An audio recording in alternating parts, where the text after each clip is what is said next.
I go to London. Hello, my name is Sam. I am a student of English. This is my story. I want to tell you about my life in London. I want to tell you about my fantastic teacher. You can read my story. You can learn English with me. It is a beautiful summer day. I am traveling on a train. 2 women are on the train with me. The women sit opposite me. The women speak English. I don't understand much. I study English, but I am a beginner. I don't know many words. I start to speak to the women. I say some words in my basic English. The women understand what I want to say. I am happy. I say that I want to learn English. The women tell me that they are from England. They go home from a conference. Our conversation is 10 minutes long. The next station is my station. I say goodbye. The women give me their address and phone number. They tell me that I can visit them in England. Then we say goodbye. After this meeting, I work on my English every day. I translate texts, and I watch films in English. In 6 months, my English is much better. It is good, but I want to know more. I go to London. I want to study English in London. When I am in London, I go to a school. My first lesson is on Monday. I meet my teacher and other students in the class. My teacher is a young lady. She is very nice. We say our names. We say where we are from.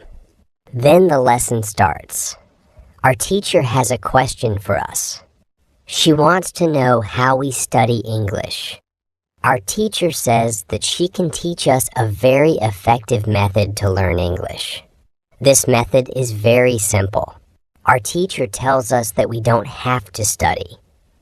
We don't have to read textbooks, but we have to use English a lot. It is very good for me. I don't like studying, and I don't like textbooks. Then we speak about what is important when we learn a new language. Our teacher tells us we need languages for communication. Languages help us say ideas and understand ideas. So when you learn a new language, the best method is to use the language for communication. And this is what we will do in our course. We will speak a lot. Many students try to remember new words. They also study grammar rules. And these students don't use English for speaking. They study about the language, but they don't use the language. Of course, you need to learn new words and new grammar, but you don't have to study them. In this course, I want to show you a very simple and effective method how to learn words and grammar.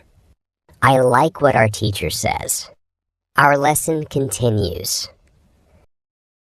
We speak about our hobbies and what we do in our free time. We speak in pairs or with our teacher. We speak all the lesson. I like it. I am really happy. This system of learning is very good for me. Chapter 2. How I Learn Words. I go to school on Tuesday again. One of the students asks a question which is interesting for me. She asks, "What is the best way to learn new words?"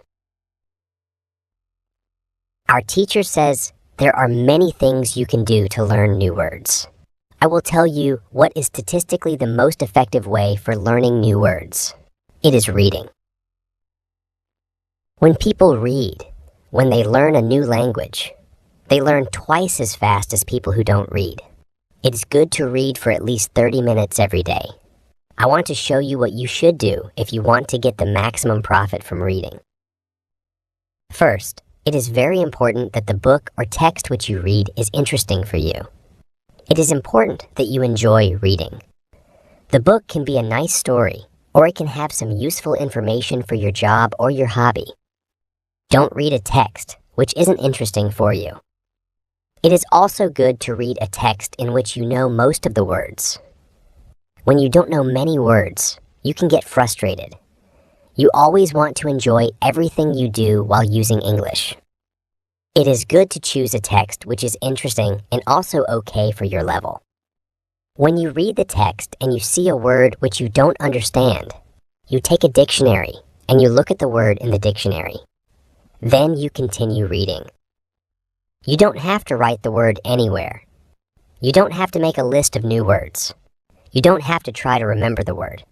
You only concentrate on understanding the text. When it is clear to you what the word means, you continue reading. Anytime there is a new word for you, you do the same. Reading also has another great advantage. When you read, you learn new words and you also learn how every word is connected to other words in the sentence. You can see how to link the words correctly. This way of learning new words is very effective. Try it and you will see how fast you can learn new words. Then we continue with the lesson. We speak about the situation in England and about the best jobs for students. This is good for me because I want to have a job. I want to do something after my school. I ask other students if they know where I can find a job. They tell me that I should go to a job center. The job center offers a lot of jobs for students. This is good for me. I am happy that I know where I can find a job. When my day at school is finished, I go to the job center. I don't know what jobs I can do, so I ask the lady at the job center what the best job for a student is. The lady tells me that they have some good jobs for students. She tells me that I can be a cleaner or a waiter in a cafe. I tell the lady that I have no experience with these jobs. She tells me that my English is good enough to work at the cafe. The training is not difficult, and I can have more chances to speak English than being a cleaner. She tells me that I can start my job on Thursday. It is all good for me. I'm happy that I have a job where I can practice English. When you want to learn new words effectively, read for 30 minutes every day. Chapter 3. How I Learn Pronunciation. On Wednesday, I go to school again. There is one student in the class who is more quiet than the other students. He is from South Korea. When our teacher asks if we have any questions for her, this student from Korea says that he has a question. He says that he has a big problem with pronunciation. He knows that his pronunciation is not very good, but he doesn't know how to improve it. He doesn't speak much because he doesn't want others to listen to his bad pronunciation. He says that he reads and watches films in English a lot. He understands very well, but he also wants to improve his speaking. He asks if there is something he could do to be better at pronunciation. When my teacher hears this, she says, "Okay, I will tell you something about pronunciation and how to practice it. I will also teach you a great technique, which can help all of you to be better at pronunciation. First, we have to look at why students have problems with pronunciation.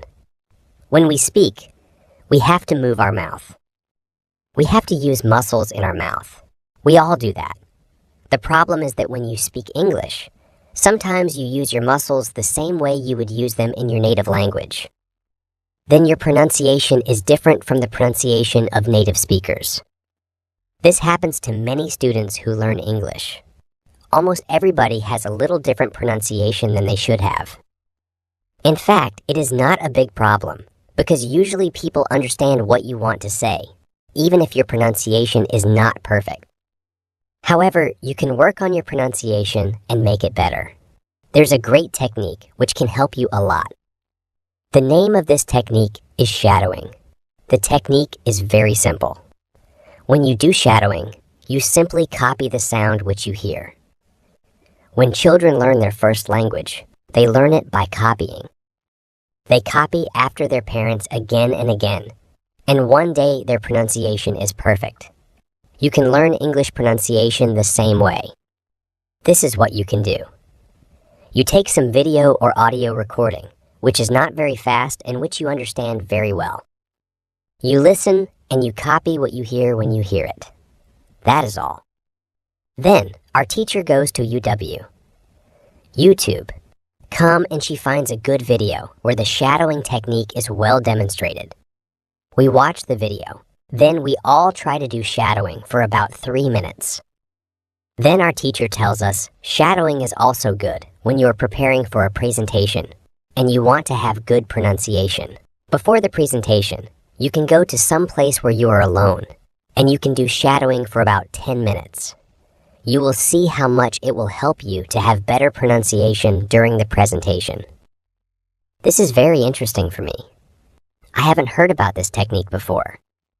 When the lesson finishes, I go to the school reception. I ask the lady if there are any sport activities at school. I would like to do some sport in England. The lady at the reception says, yes. We have a table tennis team and a football team. The football team has training today at 5 o'clock. I am very happy because sport is very important in my life. I go to the training of the football team. I meet a lot of players from different countries. The players are from Brazil, Japan, Russia, Spain, Argentina, and Italy. I like the training. I am very happy that my time in England starts well. I have a great teacher. I also have some new friends from my football team. Also, tomorrow I'm starting my job. When you want to have good pronunciation, repeat after native speakers. Chapter 4. How I Practice Speaking. On Thursday, I go to school again. We have a new student in our class. Her name is Monica, and she is from Italy. At the beginning of the lesson, my teacher asks Monica some questions. My teacher knows Monica because Monica visited her class 1 year ago. It was a class for beginners, and it was only for 2 weeks during summer holiday. When Monica speaks, her English is beautiful. Her pronunciation is very good, and she is very fluent. My teacher is very happy, and she tells Monica, "Your school in Italy must be very good." Monica says, "I don't go to any school. I learn English at home. I use techniques from you. I do a lot of reading, shadowing, and thinking aloud. I try to think more in English than in Italian. This is how I work on my English. The 2 weeks which I spent last summer at your class helped me a lot. You showed me the way. I know how to work on my English every day. This is why I wanted to go to your class again, because 1 year ago, I was a beginner, and now I can speak English. I want to learn from you again." My teacher is very happy when she hears these words. She thanks Monica for her hard work. It is all very interesting for me. I already know about reading. I also know the shadowing technique. But Monica also speaks about thinking aloud. I don't know what it is. So I ask our teacher what is thinking aloud. Our teacher says it is a very effective technique. You have to have a strong motivation to learn English if you want to have benefit from this technique. It is also good to know that for some people, this technique is a little crazy. But when you start to think aloud, your English can be better very fast. I say, I have a strong motivation. I don't care if the technique is crazy. If it helps, I want to learn it. Can you teach us this technique? Okay, it is actually very simple. You think in your native language all day, every day. It is normal. Now, you can start to think in English. And when you start to think in English, then you can think aloud. You simply say aloud what you think. It is all. I say, it is very simple. Why is it very effective? Our teacher says, maybe you can ask Monica. She uses this technique. Maybe she can tell you more about this technique. Then our teacher asks Monica if it is okay for her to speak about her experience with thinking aloud. It is no problem for Monica. She says when I started with this technique, it wasn't easy. I started with very simple sentences. For example, I can speak English. It is good that I can speak English. I want to be better. I need to practice every day. I don't know many words, but I can use these words well. I can say, with these words, I can do this. This is great. The sentences were really simple. But at the beginning, there was one problem. My thinking in Italian was long and complicated. I wasn't able to say in English exactly what I was saying in Italian. I needed to find a simpler form for English. To think in simple English was the hardest part. But after some time, it was normal for me to think in English. Then something interesting happened. I met a man from Australia. He was on holiday in Italy. I was still a beginner, but we started to speak English. I could see that I was able to speak with him without big problems. My sentences were simple and short, but I was able to speak. I didn't translate in my head from Italian to English. After the meeting with the man from Australia, I started to use thinking aloud more. This technique helped me a lot with my speaking. I still use it every day. It is really a very effective technique. Our teacher thanks Monica for her experience with thinking aloud. I want to use this technique because I also want to be better at speaking. When you want to speak English fluently, think aloud.